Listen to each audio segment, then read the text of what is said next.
காதுல எரைச்சல், சவுண்டு வந்துகிட்டே இருக்கிற மாதிரி இருக்கிறது, எப்பவுமே ஒரு பஸ்ஸிங் சவுண்ட் இருந்துட்டே இருக்கிற மாதிரி இருக்கிறது, அல்லது அப்பப்போ அடைச்சிக்கிற மாதிரி இருக்கிறது, கப்பு கப்புன்னு அடைக்குதுன்னு சொல்லுவாங்க.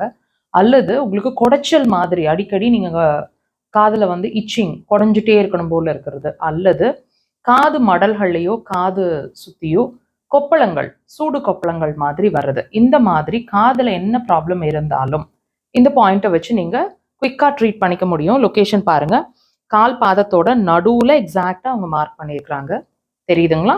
2 கால்கள்லையுமே பாதங்கள்ல இந்த ப்ரெஷர் பாயிண்ட்டை கொடுத்துட்டே வாங்க. ப்ரெஷர் எப்படின்னா, உடன் இன்ஸ்ட்ருமெண்ட்ஸ்னா லைக் திஸ், டீப் ப்ரெஷர்ஸுங்க.